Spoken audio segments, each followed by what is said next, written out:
Herkese merhaba. Tutkuya Kapılanlar programına hoş geldiniz. Bu haftaki değerli konuğum Randy Esen. Altyazı seçeneğini kullanmayı unutmayın. Randy, welcome to the program. Oh, thank you very much. Thank you. Before my questions, would you like to talk about yourself for our new audience? Sure. Like briefly, I mean. Sure. I'm American. I was born in New York, and I spent most of my childhood in Boston area, Worcester, outside of Boston. And I did university, I did Oberlin, I went to NYU, I went to UMass, where I majored in psychology and jazz performance. Yeah, that's my background. Oh, I didn't know this. Yep. Oh. And then I moved to Boston, and I did all kinds of music, different kinds of music, pop, cover bands, all kinds of different things. And that's where I met Randy Esen. When I was working different kinds of bands, and I actually hired him for a hotel job.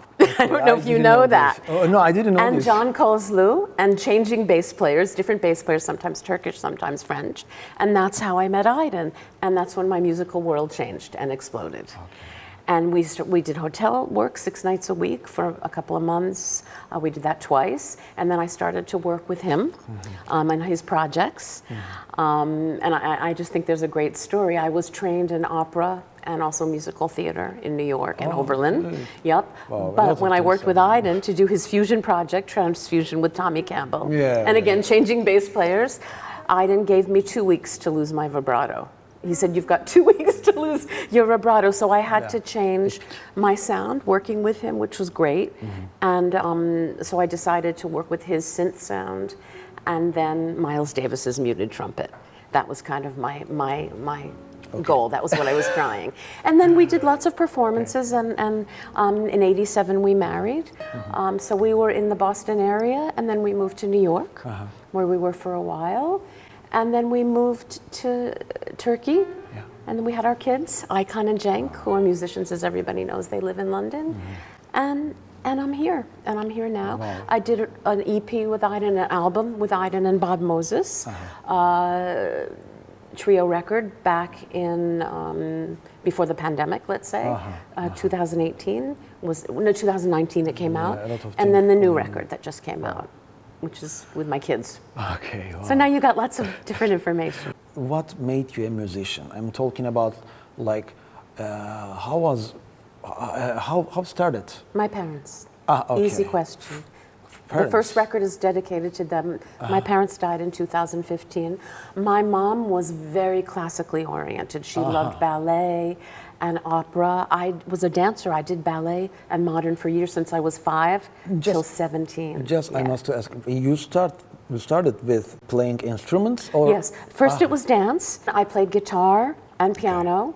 In my house, we all had to play an instrument from very young. I played classical piano, and then I switched to guitar, did both, and then I started writing my songs when I was really young, with like an 8-track recorder. And dance was a big thing. I danced twice a week. So that was my mom's influence, and my dad grew up in New York, and he was a great jazz aficionado and musical theater. His weekends were Stan Kenton, Billie Holiday, Sarah Vaughan. He adored Stan Kenton, so that was, my parents were my greatest influence.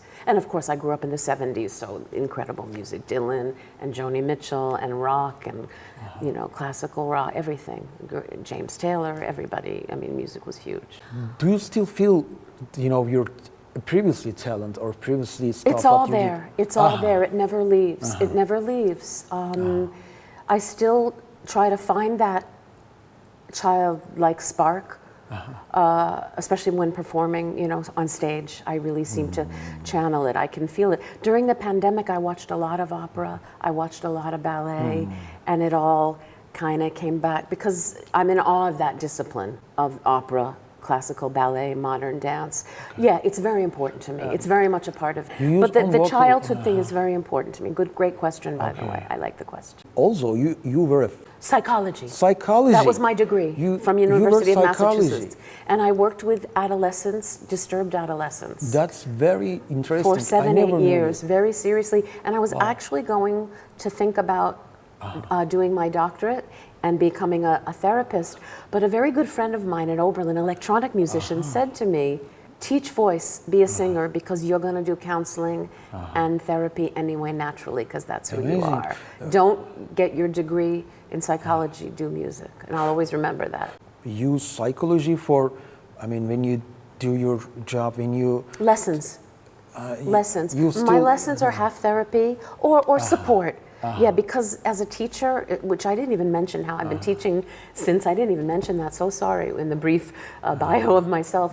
I've been teaching since '96. I was a vocal teacher at Bilgi for 3 years. 3 years at Hacettepe in Ankara. And so I've been teaching for many, many years.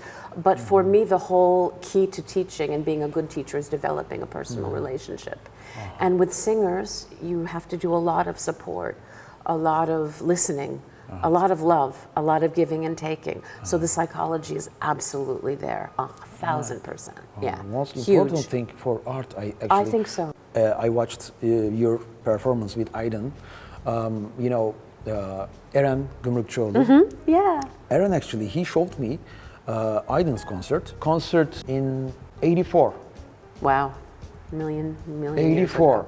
84. Yes, if I'm not wrong. My question is about, according to today, what was changed? What is different? For me, in terms of performing with Aydın, or in terms of his sound, our sound, I'm not sure I understand. Especially it's Aydın. a tough question. Start with Aydın. He's always with the time, what's going on in the time, and then he's ahead of the time.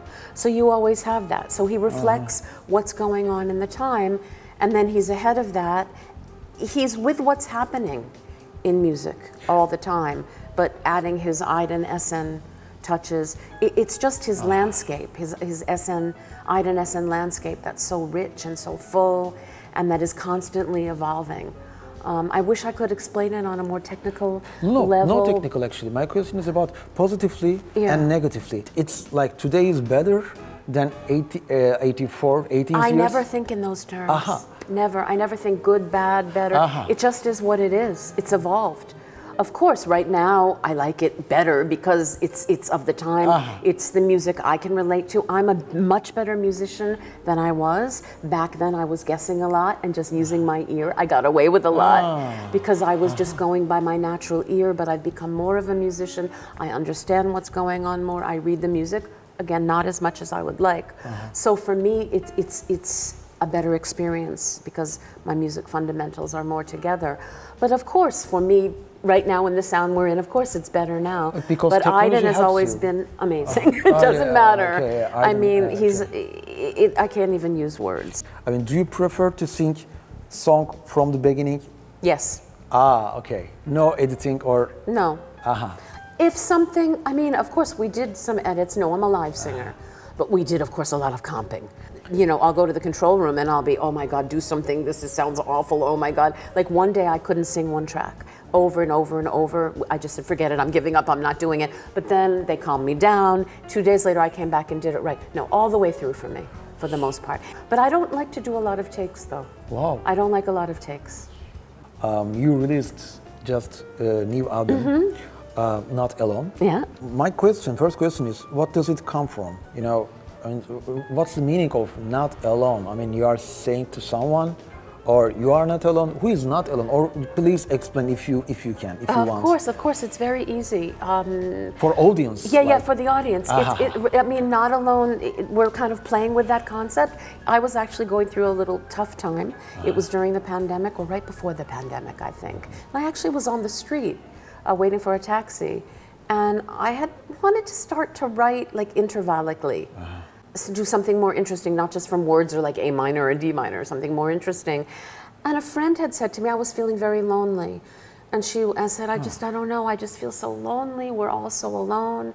But she said, but you feel lonely, but you're not alone. And it was just stuck with me, very simple. You can feel lonely, but be not alone because you have all these amazing people in your life and a lot going on, but you still feel this really deep sadness and alienation and distance from people. And the actual title was Not Alone with the question mark, but we decided to take the question mark off. And it's, you're not alone, but are you not alone? So it's asking the question without the question mark being there. Before Spotify, we don't have digital platform. So I'm just asking, do you have probably you have another records actually with Aydın. Yes, yes. So if I'm not wrong, So Many Lifetimes. Just checking album So names. Many Lifetimes. Yep. There's one. Love Has No Eyes, right? So you sang in albums a lot. Yeah, few. Yeah. Few. Like Weepin', just like a reprieve, just like the 1.5 verses of Weepin' for that dream on Timescape, Pictures, and then on Adolu. Yep.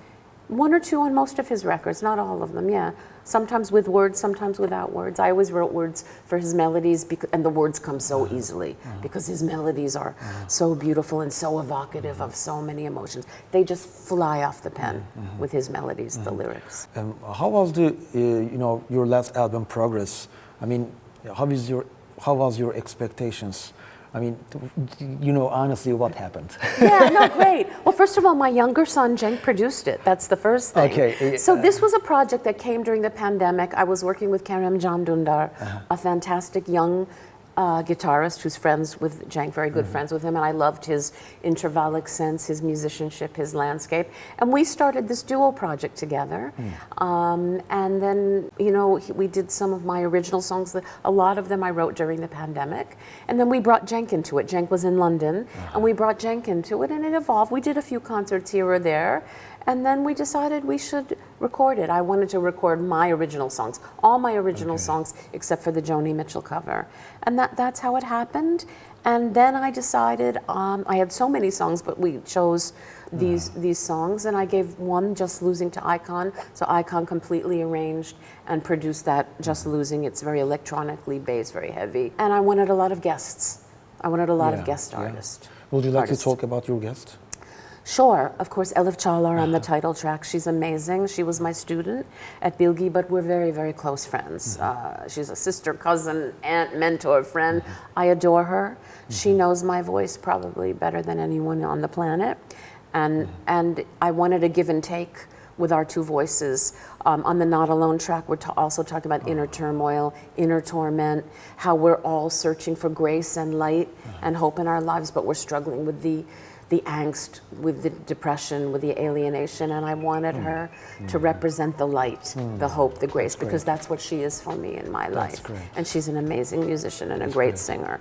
That was Elif Çağlar for the title track, and then Dila Bahar, who's very young, and I knew her through Anıl Tuncer, who's a great piano player, great fan of Aydın's. He actually did a gig with me for this project before Cenk came into it, and his partner, working partner and I guess life partner right now, Dila, I knew she was a very big fan of mine and Aydın's, and I went to hear her one night at a local club, Touché, and I was watching and I said, wait a minute, she's doing some Randy things. What's going on there? Wait a minute. I mean, I knew that they were fans, but I was blown away.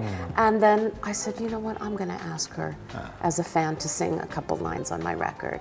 Because the song is actually about telling young women especially, don't look outside of yourself for affirmation and love, be within yourself. And so that was a natural choice. So that's how she became a guest on Just Losing. Imer on Man, I mean, what can I say? He was the only choice for the reflective voice. He's like my alter ego. We're reflecting each other, the emotions on that track.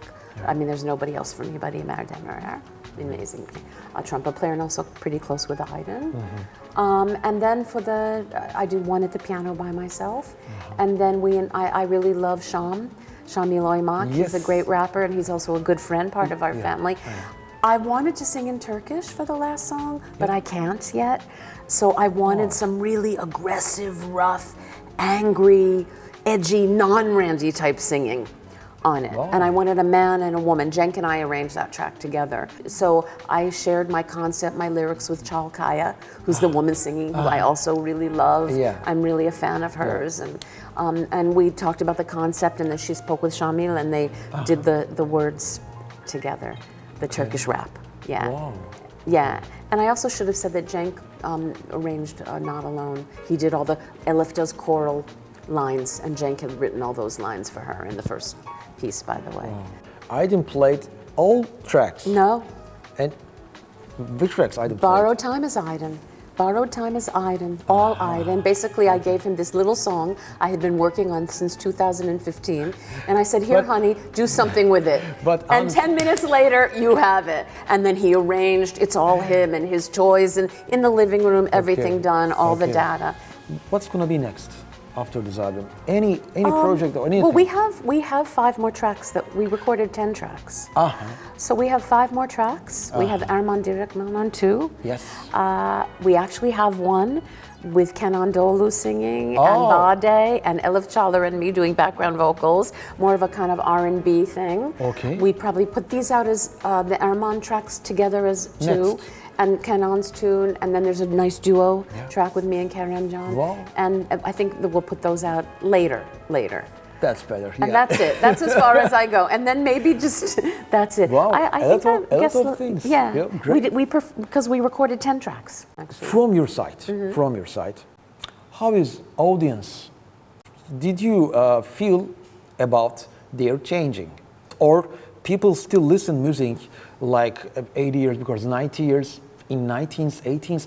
Of course, everything's changed. I mean, I'm not a big performer. I don't put out a lot of music. I just do things once in a while because I want to, when the spirit moves me and it's creation. Mostly I'm teaching, as you know. But as a listener, of course, it's all playlists now. People aren't listening to conceptual albums. They have playlists of 1 million songs, and it's one after the other, after the other, after the other. I think that we've lost something in that. I think it's nice, you know, people had said to me, Randy, just put out 1 song, put out 2 songs. I'm like, no, I still like the concept. I still like the idea of people immersing themselves in a concept album or EP, if you will. That's changed a lot, playlists. That I find negative, but yet it can be fun. I do it too. You know, I've got my headphones on, I go for a walk, and it's good also. Digital platforms. Digital platforms. But there's more access for people, you know, to be heard, to get your music heard. When I was young, you had to try so hard to get a record company. You had to get a record label to get your music heard. I mean, Aiden and I would prepare packages to send out to all kinds of record labels with press kits, and nothing was digital. You would mail them, like with CDs and demos and photos, and you'd have to get a record company, which was very hard to get heard. Now everybody has access, which I think can be a good thing and a bad thing. But I think it actually, access now is about social media. Even for my record here, I have a little social media team helping me. Because the first record I did nothing, so nobody really heard it. Most important thing is no promo. Maybe, social so media. So my friends are helping me. And my friend who's a designer and great. If you're gonna put out a creation, whatever it is, and you want people to hear it and get it to a bigger audience, you have to play the game. It's hard, it's exhausting being on the phone all the time, but it's a must if you want your creation to be shared. You have to follow technology. And you have to do social media. Otherwise, nobody will listen. But if you don't care, that's fine too. If you don't care if anybody... I mean, this time I kind of wanted to get to a greater audience, I thought. I cared about it this time. Great thing is when I say Randy Esen to, you know, speaking with some singers, their face like a flowers. I mean, I always see your face on their face, actually. Wow. I mean... That's so beautiful to hear. Where is it coming from? I mean... I've been teaching for about 1,000 years. Everybody knows me. Would you like to talk about your teaching? As I said, it can be a lonely road, and we just get very close, and we help each other. And I am a much better musician today because of teaching. I'm never bored. I'm always trying new things. You know, you've taught. Sometimes you put words to something you're doing, and you didn't even realize that that's what you were doing, and then you learn from teaching when you say it out loud, and then you move on to the next thing. It's huge for me. I adore my students, adore them. Great. Music has a lot of, you know, parts in years. Like, which years you don't like in music industry? 50s, you know? Probably more. Maybe 50s, but I mean, there were great things there too. Which years you are in, you know? Which years? Well, I was born in 58, so of course I loved all the Dylan and, you know, all the 70s stuff and late 60s stuff, 50s culturally, you know, was very conservative time in America. I'm American. So we had, you know, like the Elvis stuff and all that stuff. I'm not a huge 50s person. It's fun. Okay. It's more 60s, 70s than I'm. If it's good, it's good. I don't care when it comes from. Genre doesn't matter to me. You should see my playlist. It's all kinds of music. Do you miss to live in America? No. Okay. This is my Turkey, home. Istanbul, Yeah. okay. I feel That's like great. a fish out of water when I go to America. I'm very unhappy with the political situation there. I'm very unhappy with the racism and the bipartisanship, and it's becoming very, very, very conservative there. And it's very, very hard to live as a working class person in America. Okay. I'm not saying the political situation is good here. We know what's going on here. But this has become my home, for sure. Yeah, great, great. Yeah, we are happy to see you here. Well, I've been treated very well here. I've had a very good time here. People have honored me and been really, really respectful here. I have great friends. I've had a really good, happy life here. My 2 children, Aykan and Cenk, were born here. Yeah, So. great. Actually, I asked Aydın the same question. He exactly said what you say. Yeah. Last question. Sure. Probably very young singers and very young musicians probably now watching us.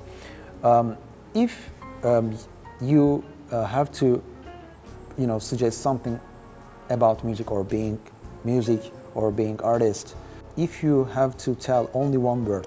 Just one? One word, yes. What it's going to be? Listen. Okay. And then play an instrument. Preferably no piano. second verse. Listen. Listen. I like to listen, okay. Yeah. All right, Randy, I'm very grateful. Thank you, so, Tolga. Thanks for the program. A lot of Show. fun. Great questions. I enjoyed it. Yeah, Thanks. I enjoyed a lot. Thanks. Şimdi programın son bölümüne geçiyoruz.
The change